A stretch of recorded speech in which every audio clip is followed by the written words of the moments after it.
Blessed love once again. Of course, you know time, so we go straight into what we have to do. Give thanks for your patience. And once again, give thanks for all those who came out this evening. Give thanks for, of course, the blessings of the day and all, prosperity that was fulfilled. As good brother explained, my name is Honorable Priest Isaac, and I'm honored that I could present this lecture this evening. Now, actually, what we'll be getting into is something that is entitled Fairy Tale, Folly, Daze, and Nursery Crime.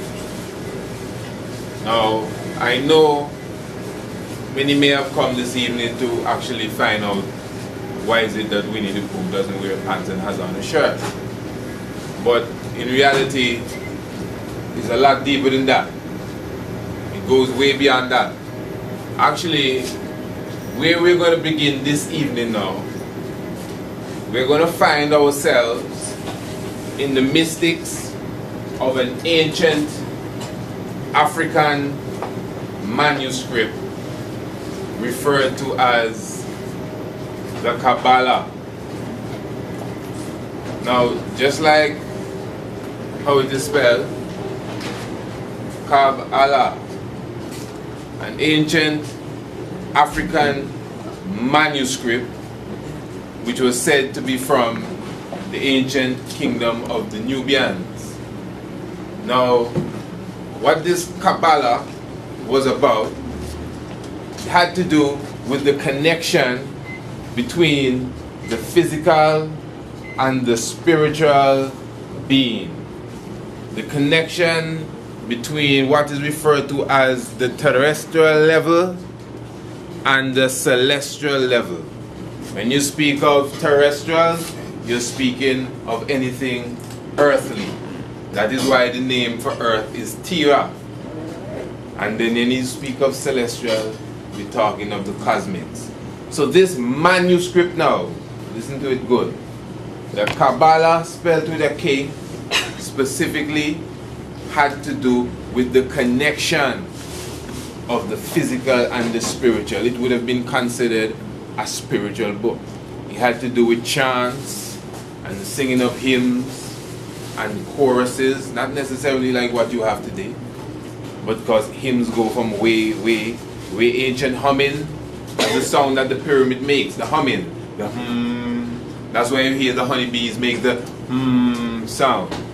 Now, what they refer to as the Kabbalah today, in contemporary knowledge, they refer to the Kabbalah as a Jewish magic book, wherein if you're going to take it in that way, it's going to really confuse the whole situation.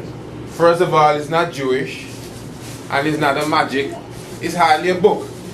As you can hear, I explained it as an ancient African manuscript. A manual, originally from its ancient time.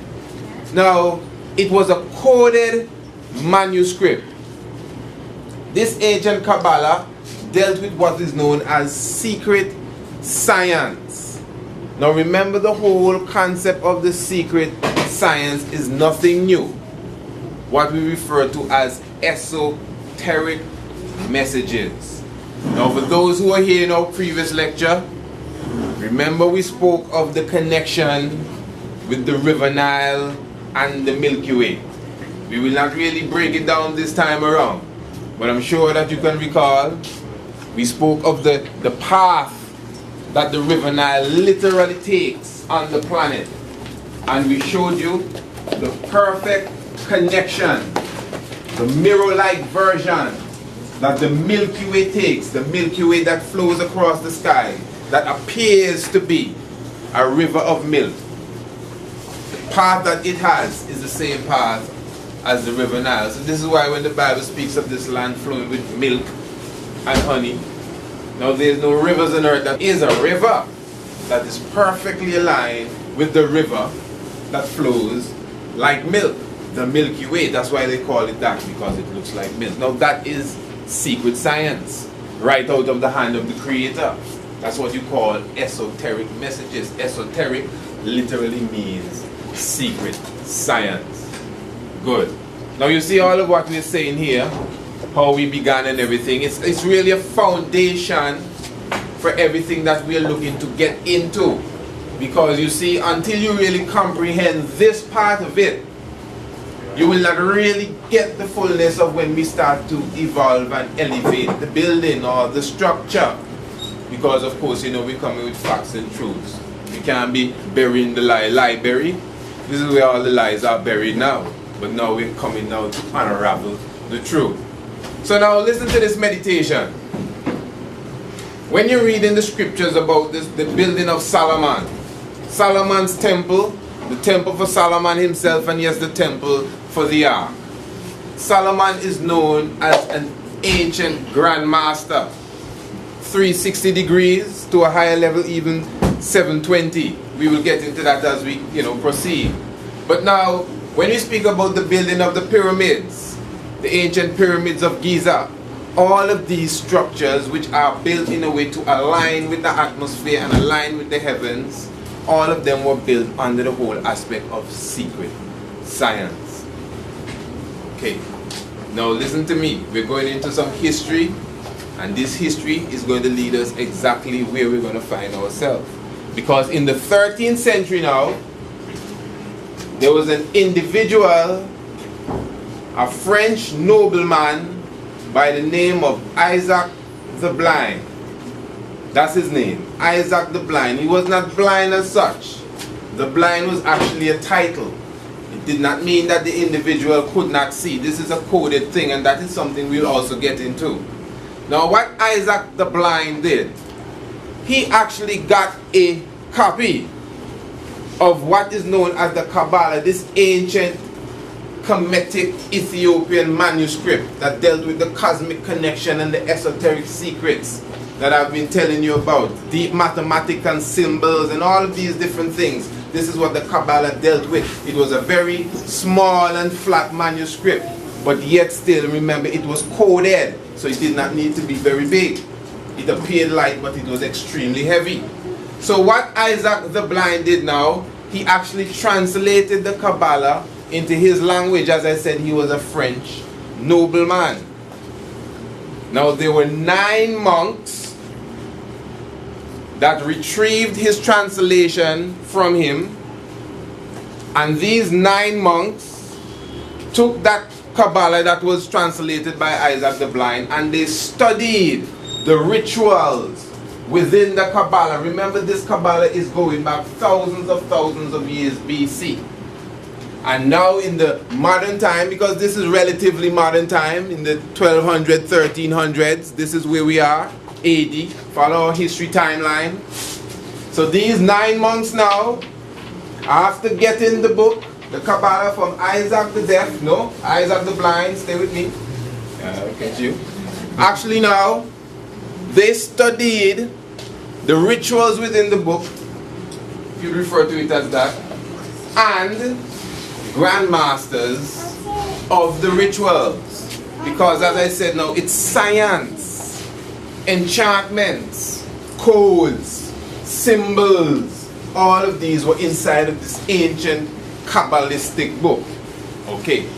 Now these 9 individuals, after attaining to the level of what they learned from this manual that they retrieved from Isaac the Blind, who translated it into French, these 9 individuals took a name. These 9 individuals took a name for themselves. Maybe I have to do something so people watch. These 9 individuals took a name for themselves, specifically the Knights of the Temple of Solomon. You have to keep this in mind. Very important words. This is the first name that they took to themselves now, after, you know, retrieving the book and learning it. Because these people never had this sort of inspiration. Now these Knights of the Temple of Solomon, within 25 years, grew from 9 monks to a government within a government that had an army of its own.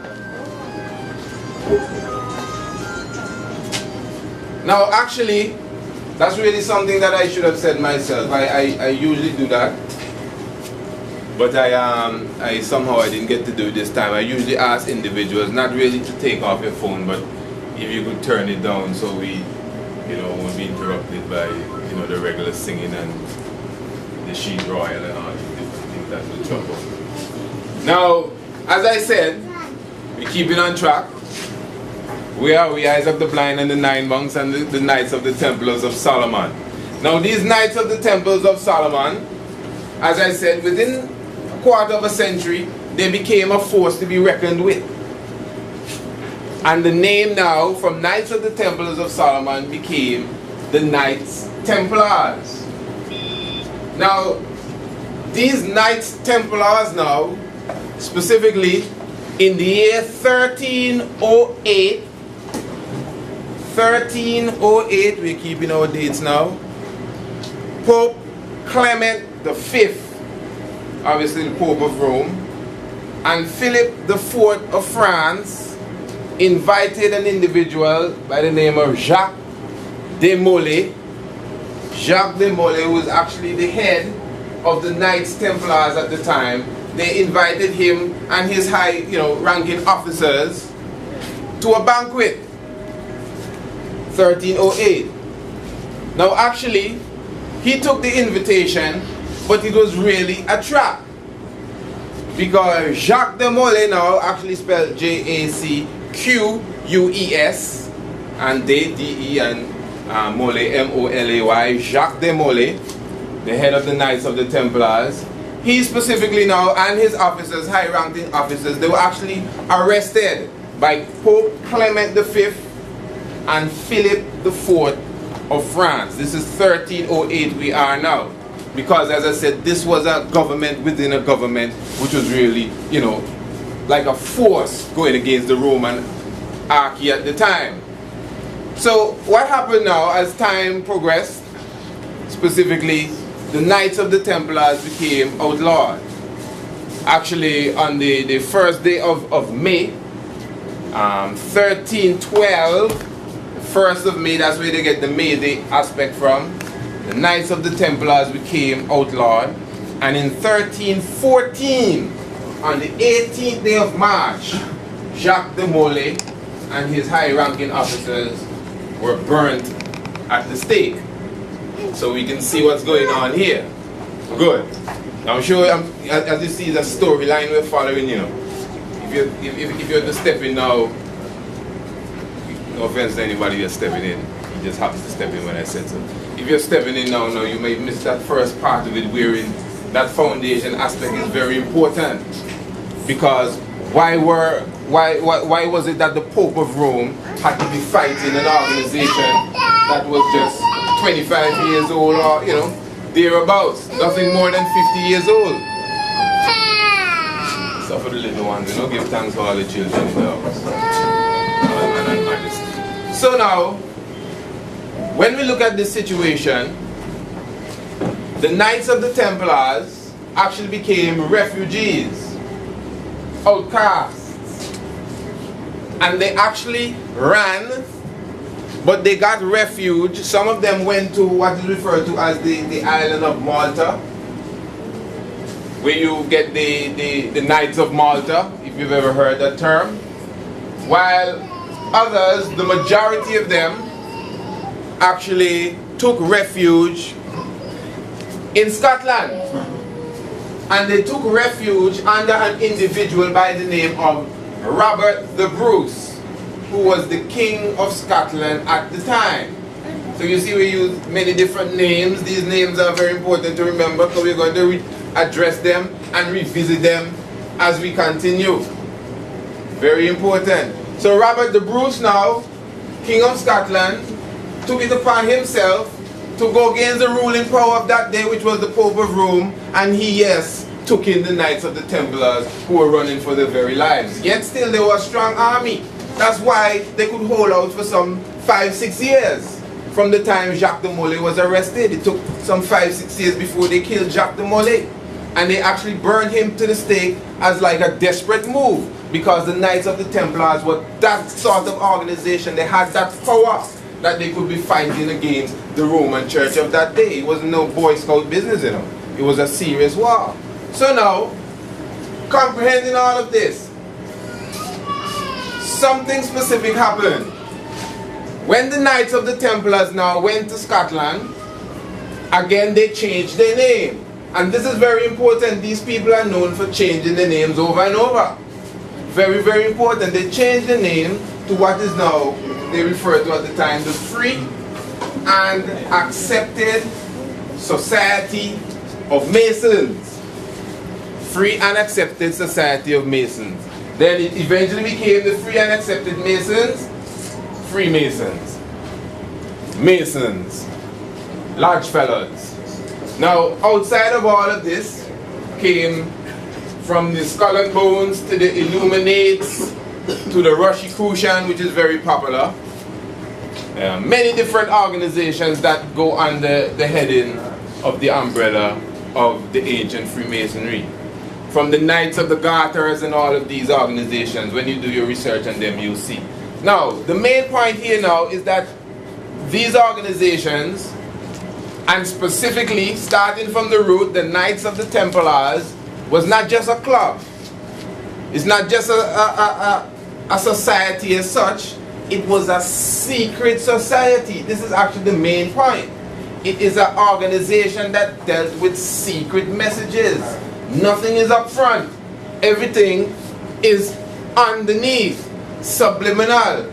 Everything you have to read between the lines. Just the book that itself, the manuscript, where they got their foundation, which is an ancient manuscript itself, was a secret coded manuscript. The Kabbalah. That's why we started at the Kabbalah. Even this makeup Kaaba, which is the ancient Kemetic term for the balance, Kaaba, the spirit and the physical, the soul, Kaaba. That's where even you get that term, the Kaaba stone. Kaaba and still Allah is right there in the word Kaaba Allah, Kabbalah. Now you would see it spelled differently, sometimes with a Q, even with two Q's. A capital Q and then a common Q. That's the Jewish magic book, where in the ancient Kabbalah now is an African manuscript. So, also now we're still following history here, because after going to Scotland and after becoming the Free and Accepted Society of Masons, just like politics today, the politics of the day in that time made the same Free and Accepted Masons not accepted, because they had to go underground. Meaning now that they didn't really go under the street to live, but they went undercover in the sense of they changed their identity. Now up to this day, many people are still trying to figure out what identity they picked up. Now, let's just look at it logically. When the Free and Accepted Masons disappeared, who were actually the enemy of the Roman Church at the time, another organization appeared which would appear to be more religiously grounded, known as the Protestants. From the Martin Luthers and not Martin Luther King, that's Martin Luther from Germany, and the Jean Wycliffe, that's Wycliffe Jean. This is someone else again, and the Wolves, and that's somebody naming a wolf, not Blitzer. You see, you can't get all these people confused. But now, these individuals that are referred to as reformers, all you have to do is to look into the science of it. Now, this is what the science is showing you. There's a specific way of building known as the Gothic style of building. Now, this Gothic style, some say it originated in Germany, such the name Gothic, but yet still it is a secret way, a coded way of actually building as such. What is known as secret science. As you know, secret science is actually what we have been getting into. Now, the Masons were always associated with this Gothic way or Gothic style of building, where we now you would notice this is where the whole Mason term comes from. When we mention Solomon, many may know the architect Hiram Abiff. You read of Hiram Abiff also in the scriptures, and specifically it speaks about him being a master architect. Now it is said that some of Hiram Abiff's workers, remember when he was building Solomon temples, he was the architect and still the foreman of the whole job, operation. So he knew all of the science. That's Hiram Abiff. But some of the individuals, his subordinates, those under him, they wanted to know the secret. But Hiram Abiff refused to, tell them. So it is said now that they band against him and they actually killed him using Masonic tools like a trowel and a mallet and a level, like they leveled him well, and Hiram Abiff died at the hands of his own subordinates who were actually working with him on the building of Solomon's temple. So now, this is why now, as I said, even the whole term Masonic is also symbolic yet literal. So the Gothic style of building now became related to, as I said, the free and accepted Masons, even from the Knights of the Templars. Yet still, after their so-called disappearance, this Gothic style of building began to spring up all over Europe, wherein now you'll have the whole concept of the rose and the cross appearing in many window panes all across even Europe of that time. Now, the reason why we had to go through all of that is because the science is very important. Because history alone would show us that within the history that has just given and the modern day time, there's a serious link that no one could really deny. Now, listen to this good. When you look on the finance, when it comes to economics, money. Now yes, this is a symbol that you see on the money, yes, the dollar bill, but I'm not even speaking of that yet.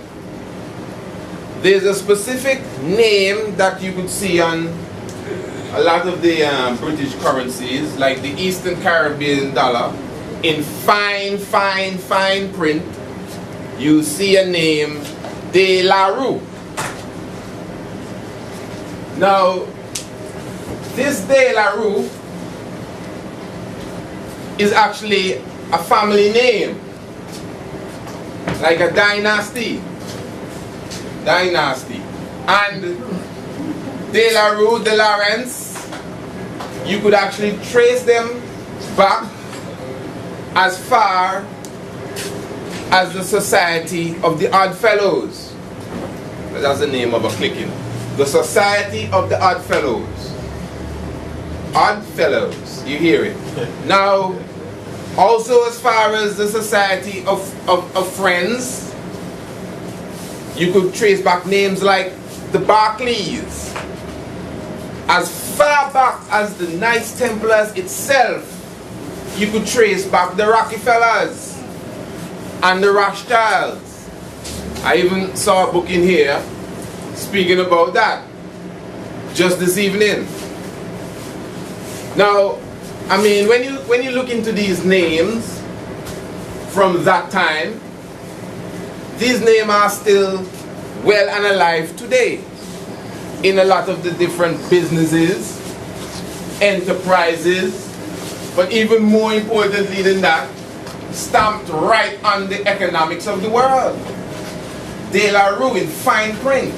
As a matter of fact, a lot of the money dispensing machines, the name brand on them is actually De La Rue, and they have an actual picture of the De Lawrence with his little pigtail behind when they used to wear wigs. You know that kind of style. We're going to get to all of that wig wearing thing. Now, men wearing wig, you know.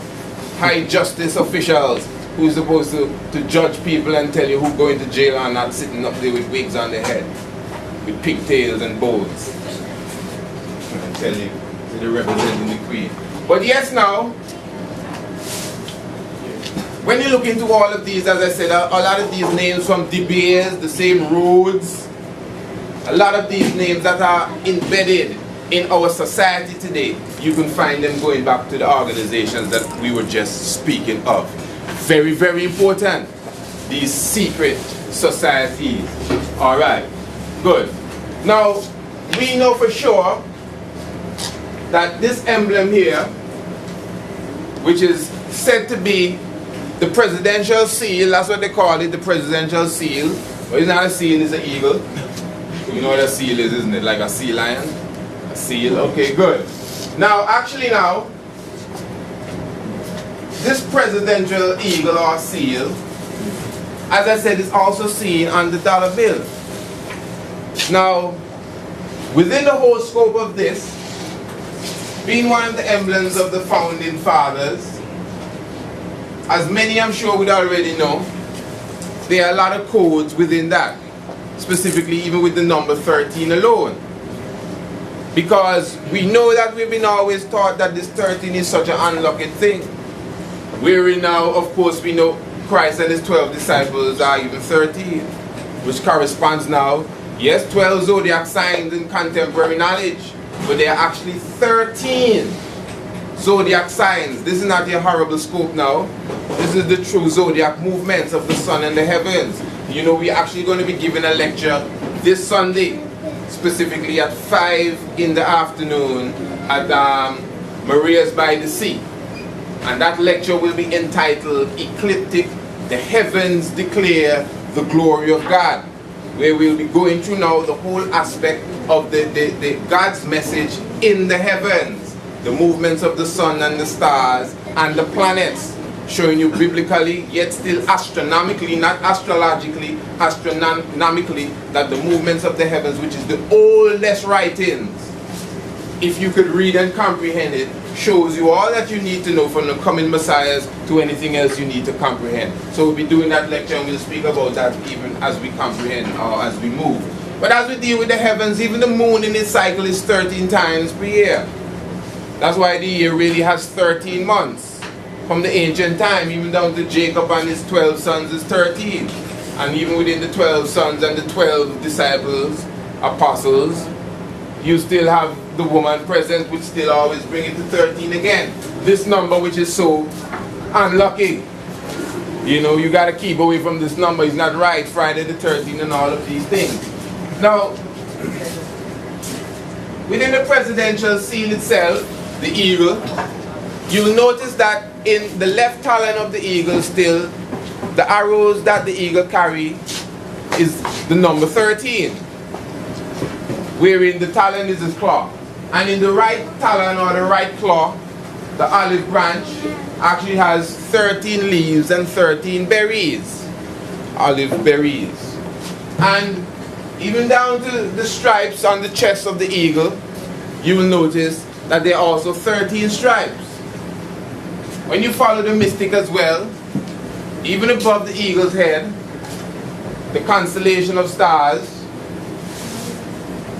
showing forth 13 stars to make that 6-pointed symbol,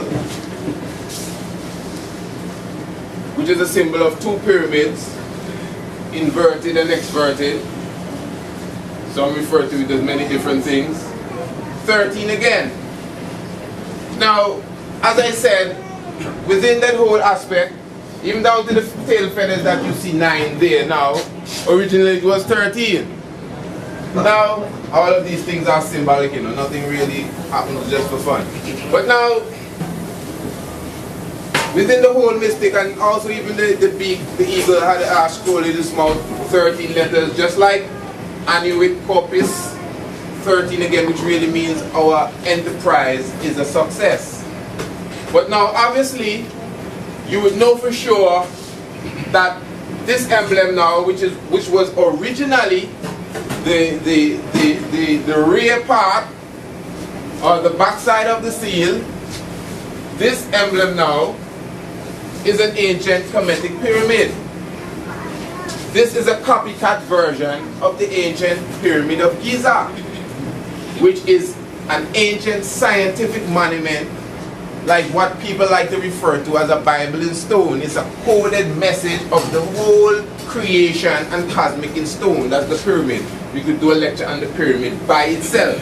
But yet still, even this pyramid, and yes, let me say something about the pyramid too. It's very, very important that you get a good comprehension of it. In the book of Isaiah, Isaiah chapter 19, verse 19, going into verse 20, it speaks about a pillar in the midst of the land of Egypt and an altar on the border thereof. And it says that this specific pillar and border will be a witness unto the Lord in the land of Egypt. Now, of course, Kemet, the place they call Egypt today, is really divided into two. You have Upper and Lower Kemet, or Upper and Lower Egypt. Upper Egypt is actually in the south. We're speaking of highlands here, while Lower Egypt is really in the north.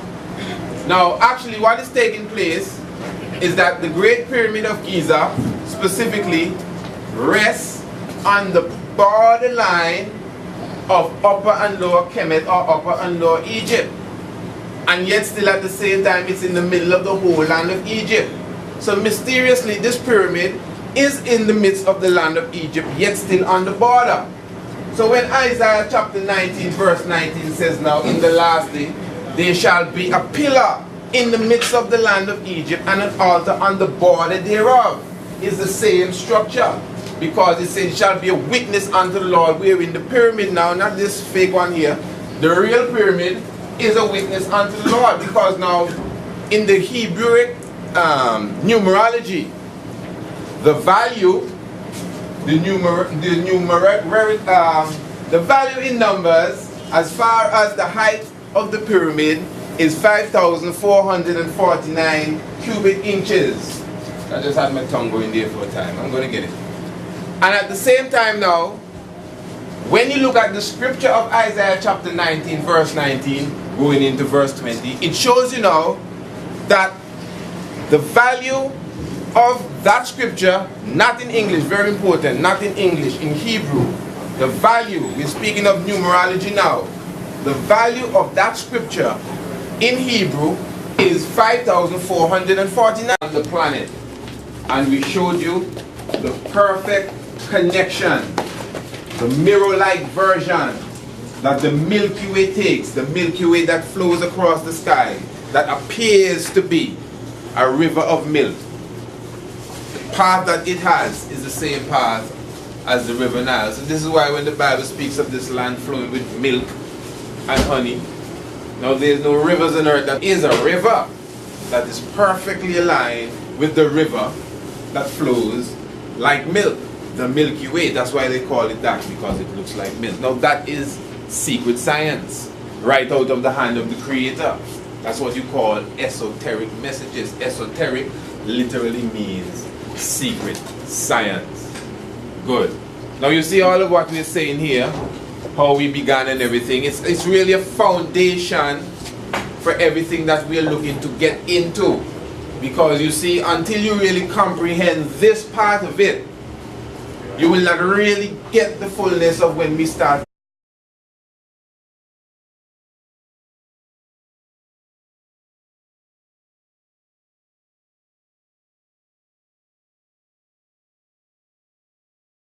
Bless the Lord once again. Of course, you know time, so we go straight into what we have to do.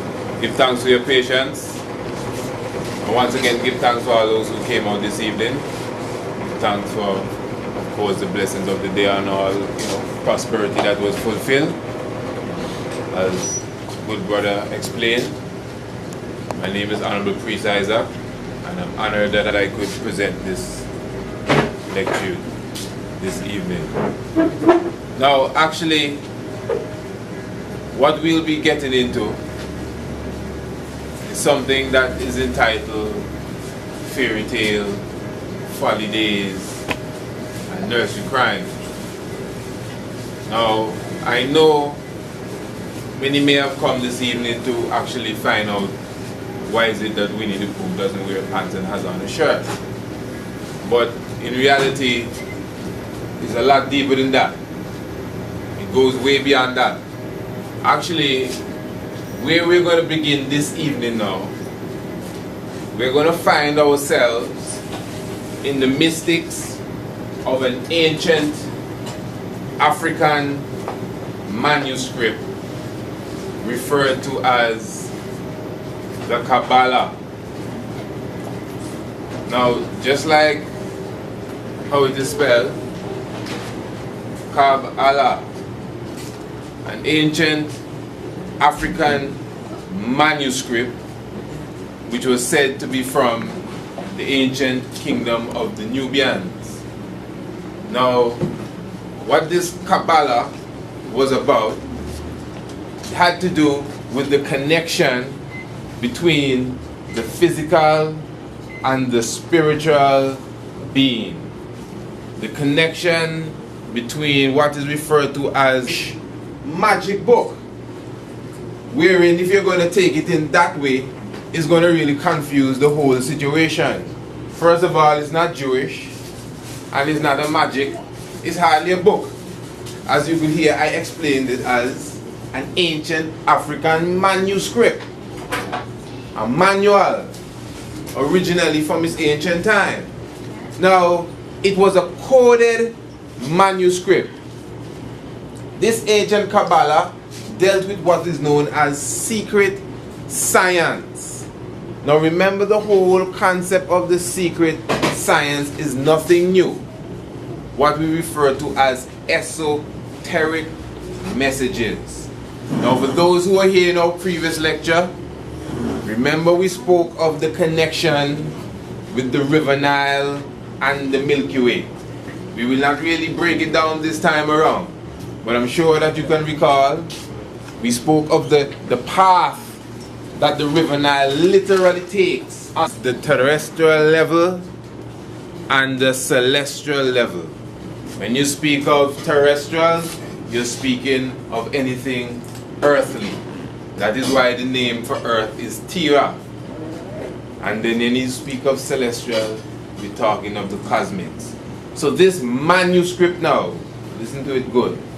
The Kabbalah, spelled with a K, specifically had to do with the connection of the physical and the spiritual. It would have been considered a spiritual book. It had to do with chants and singing of hymns and choruses, not necessarily like what you have today, but because hymns go from way ancient humming. That's the sound that the pyramid makes, the humming, the hum. That's why you hear the honeybees make the sound. Now, what they refer to as the Kabbalah today, in contemporary knowledge, they refer to the Kabbalah as a Jewish